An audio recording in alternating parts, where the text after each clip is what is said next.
Subscribe করুন Sony ৮, click করুন bell icon. তাহলে মহারাজ তোমাকেও ডেকে পাঠিয়েছেন? আমি তো কিঞ্চিত বিস্মিত বোধ করছি। এমন আকস্মিক আহ্বানের কারণ কি হতে পারে? কারণ যাই হোক, মহারাজের হ্যাঁতে হ্যাঁ আর নাতে না বলতে হবে। সে তো বিলক্ষণ। মহারাজকে খুশি করতে পারলেই আমরা সুখী হব। ব্যাস ব্যাস ব্যাস, এই তো সার কথা বুঝে গেছো।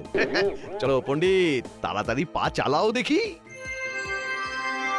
ওহ, যারা এসব বুঝতে পারবে তারাই তো এসে পৌঁছলো না এখনো।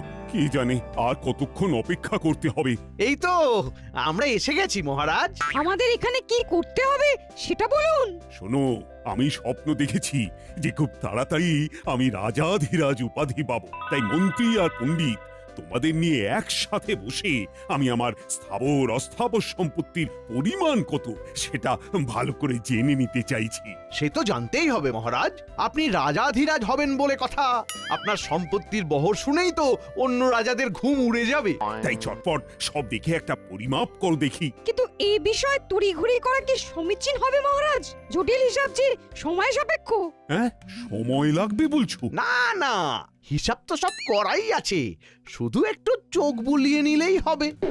হ্যাঁ, মানে তাহলে তো হয়েই গেল। আর দেরি হবে না, তৎক্ষণাৎ হয়ে যাবে। হয়ে যাবে না, বলো হয়ে গেছে। কোষাগারে সঞ্চিত আছে শত সহস্র মোহর, রাজস্ব বাবদ আরো ৫ সহস্র মোহর এই আদায় হলো বলে। আয় ব্যয়ের হিসেব ছেড়ে স্থাবর সম্পত্তির দিকে দেখুন মহারাজ। কয়েক লক্ষ বিঘা জমি, প্রতি পরগনায় মহল, কোঠা বাড়ি, দিঘি, পুষ্করিণী। তাই নাকি? তাই নাকি? সব নথিপত্রে আছে বুঝি? এ তো কিছুই নয়, খুঁটিয়ে দেখলে আরো কত কি পাওয়া যাবে। অলংকার, গচ্ছিত সোনা, হীরা জহরতের হিসাব তো এখনো বলাই হয়নি। ও, তার মানে আমার আমলে শুধু কৃষ্ণনগরেরই উন্নতি হয়নি, তার সঙ্গে আমার ব্যক্তিগত আয়ও বেড়েছে। সাধে কি আর নবাব আপনাকে সমঝে চলে মহারাজ? মুর্শিদাবাদের নবাবের সমতুল্য যদি কেউ থাকে তবে তিনি হলেন মহারাজ কৃষ্ণচন্দ্র। সম্পদে ঐশ্বর্যে আপনি অতুলনীয় মহারাজ। বেশ বেশ, তবে শুধু এটুকুতেই আমি থেমে থাকতে চাই না, আরো আরো অনেক সম্পদ চাই আমার। নিশ্চয়ই মহারাজ, আপনাকে যে এক এবং অদ্বিতীয় হতে হবে। তোমার বাকি হিসেবটাও করে ফেলো তবে, আমি তোমাদের পারিতোষিকের ব্যবস্থা করছি। আমরা তো তারই অপেক্ষা করছি। না মানে এই যে হিসাব করছি। মহারাজের জয় হোক। তবে আজও যেন মনে হচ্ছে মহারাজ একটু বেশি খুশি খুশি আছেন। কোনো সুসংবাদ আছে বুঝি? সংবাদ নয় গোপাল, বলো ঘোষণা। বেশ তো, কি ঘোষণা করবেন করুন মহারাজ। আমরাও না হয় আমাদের কর্ণযুগল সার্থক করি। ওহ, গোপালের তো দেখছি মুখ দিয়ে ভাষার ফুলঝুরি ছুটছে।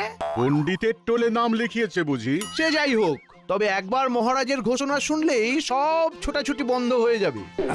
শোনো সবাই, আমি ঘোষণা করছি, শুধু বাহুবলে নয়, অর্থ বলেও আমি এখন নবাবকে টক্কর দিতে পারি। তাই নবাবের চোখ রাঙানিকে আর ভয় করব না। সে কি? এ আবার কেমন কথা? না না মহারাজ, নবাবকে একটু সামজে না চললে যে বিপদ হতে পারে। হ্যাঁ, কিচ্ছু হবে না, মহারাজ এখন নবাবের চোখে চোখ রেখে কথা বলতে পারেন। প্রয়োজন পড়লে পড়শি রাজ্য আক্রমণও করব আমি। মহারাজ যেন আজ একটু বেশি সাহসী হয়ে যাচ্ছেন। এমন মহারাজকে তো আগে কখনো দেখিনি। বলছিলাম কি মহারাজ, এতটা বাড়াবাড়ি না করাই ভালো। যার যতটুকু আছে তাই নিয়েই খুশি থাকা উচিত।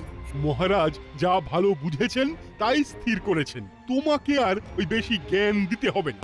সত্য সব বিষয়ে ফোরদ না কাটলে যেন গোপালের ভাত হজম হয় না। আসলে মহারাজের বারবারন্ত শুনে গোপালের চোখ টাটাচ্ছে। গোপালের মতো সর্বহারা আর সম্পদের কি বুঝবে?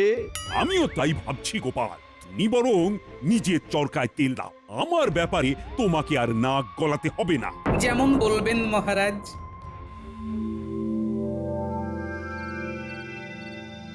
ঠিক হচ্ছে না গিন্নি, ঠিক হচ্ছে না। কি সে ঠিক হচ্ছে না? না না না না না, আমি তো মাথা মুন্ডু কিছুই বুঝতে পারছি না। তুমি না পারলেও মহারাজ একদিন ঠিক বুঝবেন। তবে ততক্ষণে বড্ড দেরি হয়ে যাবে গিন্নি। এই দেখো, হেয়ালি করা বন্ধ করে আসল কথাটা বলবে। হ্যাঁ, আসল নকল জানি না, তবে মহারাজ তোষামুদেদের পাল্লায় পড়ে ধরাকে একেবারে সরাগান করছেন, আর সেটা ধরিয়ে দিতে গেলে দু চার কথা শুনিয়ে দিচ্ছেন। বুঝেছি। তার মানে মহারাজের কাছে তোমার মুখ পুড়েছে। হ্যাঁ, না না, তুমিও তো আমাকে সময় অসময়ে কম অপমান করো না গিন্নি, তাই এসব গা সওয়া হয়ে গেছে। ও, সুযোগ বুঝে ঠিক চিমটিটা কেটে দিলে। তবে সময় বুঝে আমি কিন্তু সুদে আসলে ফেরত দেব, তখন টেটটি পাবে।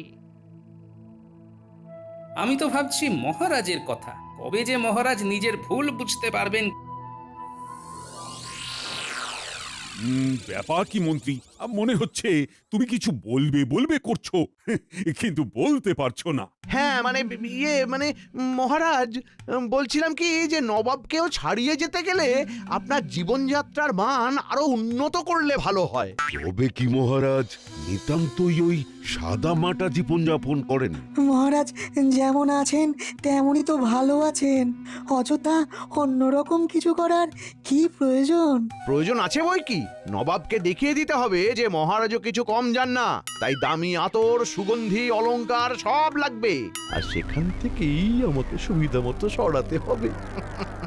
না না না, এটা তুমি মন্দ বলনি মন্ত্রী। হ্যাঁ, যেমন যা ব্যবস্থা করার করো তাহলে। ভেতরে ভেতরে সে কি আর করতে বাকি রেখেছি মহারাজ? কই কে আছো, নিয়ে এসো দেখি। উমা, মহারাজের জন্য কত কি, এইসব না হলেই বা ক্ষতি কি? তুমি থামো সভাকবি, শুধু এখানেই শেষ নয় মহারাজ, আরো আছে। আরো বলো কি? কই কই কই, দেখি দেখি দেখি।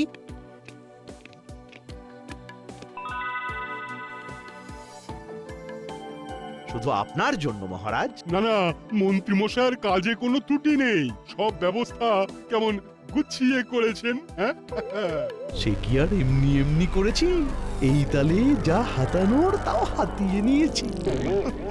না, এবার যেন ভেতরে ভেতরে বেশ একটা উত্তেজনা বোধ করছি।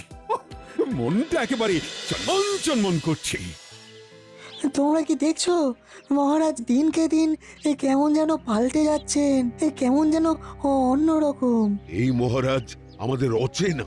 মহারাজের হঠাৎ যে কি হলো ভাই, আর যেন তাল জ্ঞান নয়। কিন্তু এইভাবে চলতে থাকলে মহারাজ বড় কোনো বিপদে পড়বেন। কিন্তু সেটা তাকে বোঝাবে কে? বোঝাতে যদি কেউ পারতো তবে সে একমাত্র গোপাল, কিন্তু সেও তো এখন এইসব থেকে দূরে, ঘরে একা একা বসে। হ্যাঁ, যতই সে থাক দূরে, মহারাজের কথা ভেবে চলো না গিয়ে দেখি কি করে।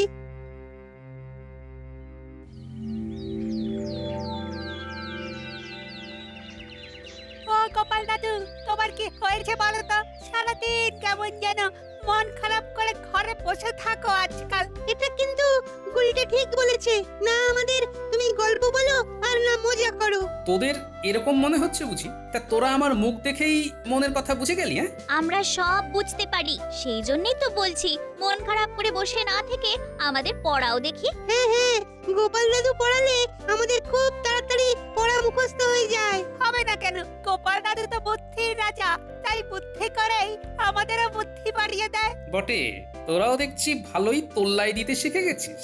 ওদেরটা না হয় তুমি বুঝে গেছো, কিন্তু মহারাজের ব্যাপারটা যে আমরা কিছুতেই বুঝতে পারছি না।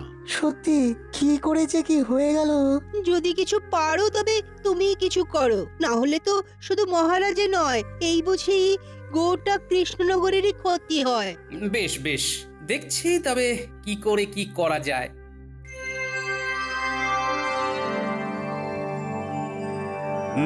তারপর মন্ত্রী রাজস্ব আদায়ের কাজে হাত দিলে নাকি? না মহারাজ, এই তো দেব দেব করছি।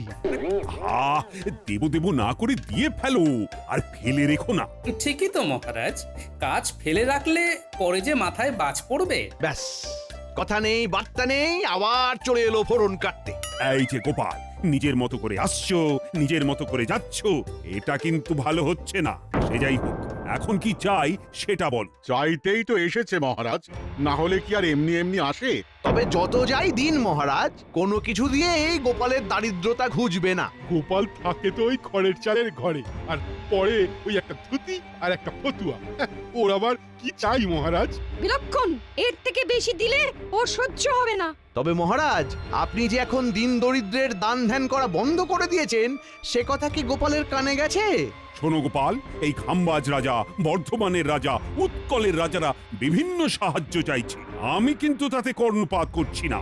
আমাকে আপনারা যত যাই বলুন, তবুও বলছি আরেকবার ভেবে দেখুন, যেমন যা করছেন কাজটা কিন্তু ভালো হচ্ছে না। তা তুমি কি আমায় সতর্ক করতে এসেছো আর ভাবছো তোমার কথায় আমি সুরসুর করে আমার সব স্বপ্ন জলাঞ্জলি দিয়ে দেব? সে গুড়ে বালি। তাই তুমি হাতে তালি দিতে দিতে নিজের রাস্তা দেখো এবার। বেশ, আপনি যেমন বলবেন মহারাজ।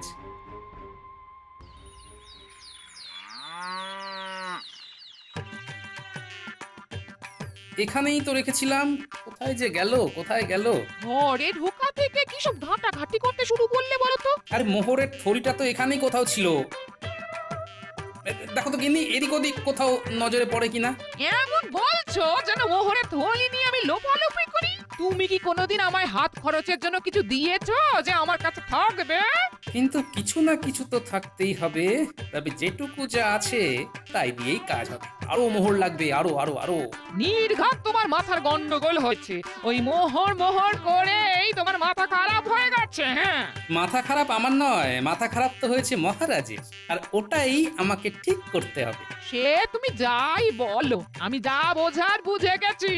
গন্ডগোল তো হয়েছে, না হলে তোমার মতো লোক মোহরের জন্য এরকম খোঁজাখুঁজি শুরু করে? হ্যাঁ, না না না না, আমি আর ভাবতে পারছি না। তোমাকে আর ভাবতেও হবে না গিন্নি, ভাবাভাবির ব্যাপারটা এবার আমার উপর ছেড়ে দাও। প্রণাম মহারাজ। আবার আবার এসেছো গোপাল? কেন মহারাজ, আমাকে কি আসতে নেই, নাকি আপনাকে আমার মুখ দেখতে নেই? এই মরেছে, এবার কি বলি আমি? আমি শুধু ভাবছি, বারবার তাড়িয়ে দেওয়া সত্ত্বেও গোপাল কেন আবার ফিরে ফিরে আসছে। আমার তো মনে হয় বারবার অপমানিত হতে। ঠিক ঠিক, ন্যাড়া 3বার বেলতলায় যায় আর গোপাল 3বার অপমানিত হয়। এবার কিন্তু বড্ড বাড়াবাড়ি হচ্ছে। গোপালকে চুপচাপ থাকতে দেখে যেমন খুশি অপমান করছে ওকে। গোপালের কিন্তু এবার কিছু বলা দরকার। বলছিলাম কি মহারাজ, আমি কিন্তু আপনার কাছে কোনো দান চাইতে আসিনি। সময়ে অসময়ে আপনি আমাকে পুরস্কার স্বরূপ বহু মোহর অলংকার দেবেন বলে প্রতিশ্রুতি দিয়েছিলেন, কিন্তু তারপরে আর দেননি। এখন সেই সব পুরস্কার আমার চাই। এখনই চাই? না মানে ধীরে সুস্থে পরে পরে দিলে চলবে না? চলবে না কেন? খুব চলবে, খুব চালালেই চলবে। না, চলবে না। দিলে ভালো, না দিলে সেই কথাও রাষ্ট্র করে বেড়াবো। এবার দেখুন কি করবেন মহারাজ। ছি ছি গোপাল, সামান্য কটা মোহরের জন্য তুমি এমন দরদস্তুর করতে পারো? যাও যাও যাও, এক্ষুনি গিয়ে কোষাগার থেকে সব সংগ্রহ করে নাও। আর শোনো, তোমার এই মুখ যেন আমাকে আর কখনো দেখতে না হয়। আপনিও ভেবে দেখুন মহারাজ, এই অপমান কি আর সহ্য করা যায়? বেশ, আসি তাহলে। কিন্তু গোপাল এটা কি বলে গেল? সে যা বলে বলুক মহারাজ, আসল কথা হলো দুষ্টু গরুর থেকে শূন্য গোয়াল অনেক ভালো। ওই তো গোপাল দাদু চলে এসেছে। আমরা তো তোমার জন্যই অপেক্ষা করছিলাম। তুমি বললে যে আমাদের পড়াবে। এই দেখো, আমরা বই খাতা কলম নিয়ে বসে আছি সেই কখন থেকে। ভালোই হয়েছে, এবার তো বাকি কাজটা তোদের দিয়েই করতে হবে। কি সব কাজের কথা বলছো বলো তো? তার মানে পড়ালেখা হবে না? হবে তো, তবে এবার লেখা পড়া হবে। লিখবো আমি আর পড়বে অন্য কেউ। দে দে কাগজ কলমখানা দে দেখি, চটপট লিখে ফেলি।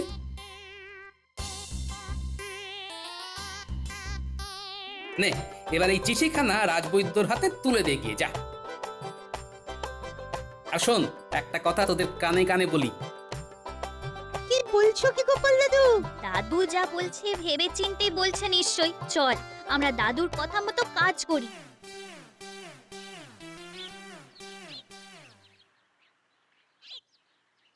বলি বুড়ো বয়সে কি আবার লেখাপড়া করার স্বাদ জাগলো নাকি? স্বাদ তো জাগে, কিন্তু সাধ্যে কুলোয় না গিন্নি। সে কি আর আমি জানি না। তবে ওদিকে কি খবর? মহারাজ কি নিজের ভুল বুঝতে পেরেছেন নাকি এখনো অন্য ঘরে রয়েছে? না এখনো পারেননি, তবে আজ যে অপমান করেছেন তিনি আমায়, এরপরে বেঁচে থাকাই মুশকিল। কি আবোল তাবোল বলছো বলো তো তুমি? একটু জল খাবো, জল দাও না গিন্নি। সেটা ভালো করে বললেই হয়। দাঁড়াও দিচ্ছি।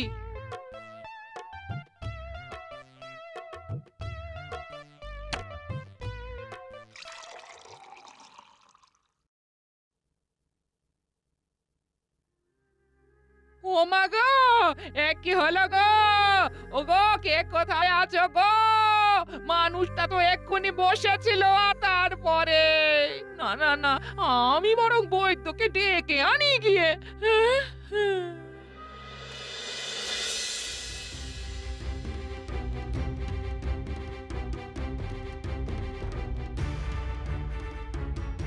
তখন থেকে তো অনেক পরীক্ষা করলেন, কিন্তু মানুষটা এখনো চোখ খুলে দেখছে না কেন? হ্যাঁ, বড্ড দেরি হয়ে গেছে। আর মানে এই মানেটা কি? হ্যাঁ, গোপাল জগতের মায়া ত্যাগ করেছে। আমার সে কি কথা গো? ও গো, আমার কি হবে? ও দাদু, দাদু, আমাকে ওঠো না গো। ও দাদু, একবার চোখ খুলে দেখো না। ও দাদু, দাদু, দাদু গো।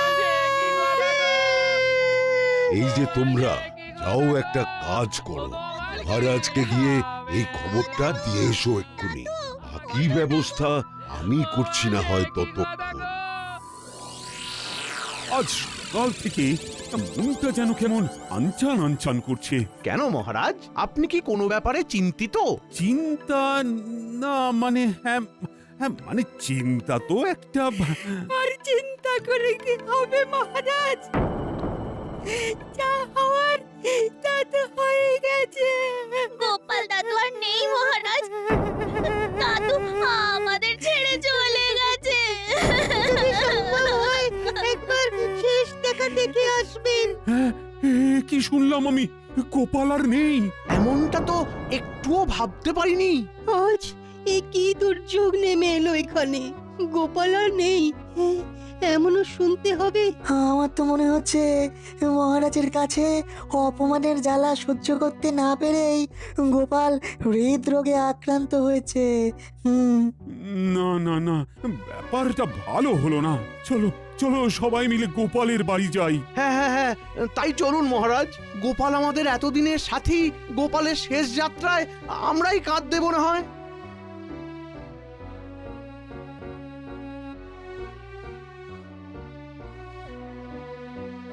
ব্যবস্থা যখন সব হয়েই গেছে, তখন আর দেরি করাটা ঠিক হবে না। হ্যাঁ হ্যাঁ, এসো সবাই, কাঁধে কাঁধ মেলাই।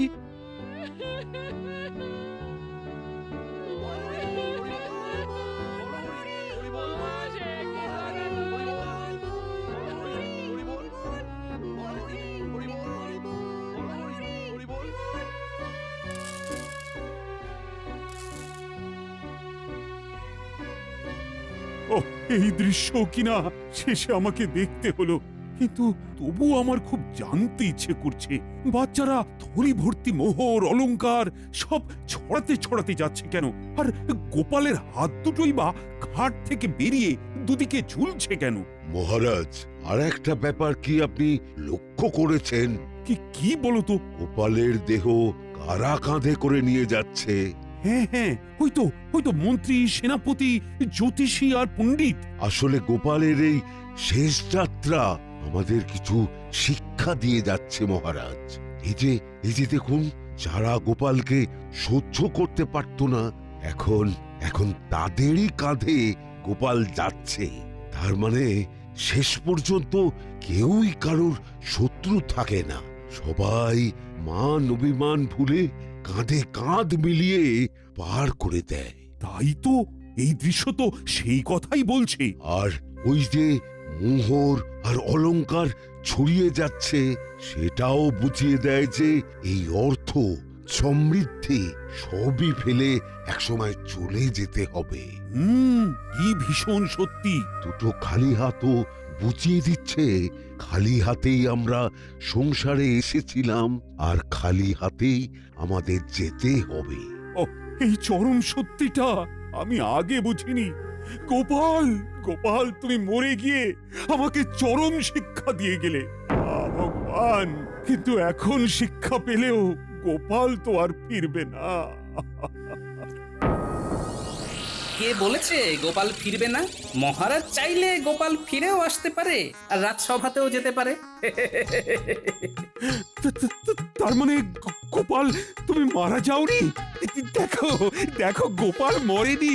তবে সবটাই যে গোপাল ওই চিঠি লিখে আমাকে আগেই জানিয়ে গেছিল সেটা তো আর মহারাজকে বলিনি। আরে আরে দেখছেন কি খাটটা এবার কাঁধ থেকে নামান। আমাদের দাদু আমাদের ছেড়ে চলে যাবে, তাই সাহস নাকি? আমরা যেতে দেব নাকি? এক্ষুনি খাট নামান, না হলে গোপাল দাদুকে খাটে চাপিয়ে কাঁধে করে সারা কৃষ্ণনগর ঘোরাতে হবে। উফ, এতক্ষণে ঘাম দিয়ে ছাড়লো যেন জ্বর। কেউ এসে হাতটা আমার ধর। ও গোপাল, আচ্ছা একখানা খেল দেখালে বটে। খেল তো এবার আমি দেখাবো। হ্যাঁ, এই বুড়ো বয়সে তোমার হিম্মতি আমি বের করছি। মহারাজকে শিক্ষা দিতে গিয়ে এমন রসিকতা না করলেই চলছিল না। আর ঝেঁটিয়ে তোমার মাথা থেকে এই রসিকতার ভূত নামাবো। হ্যাঁ, এই এই এই ওরে বাবা রে, গেলাম রে। ছেড়ে দাও গিন্নি, এবারের মতো ছেড়ে দাও আমাকে। ওরে বাবা রে। সবাই গোপালের কাছে জব্দ আর গোপাল গিন্নির কাছে। For more updates, subscribe to our channel, click the show links and enjoy watching the videos.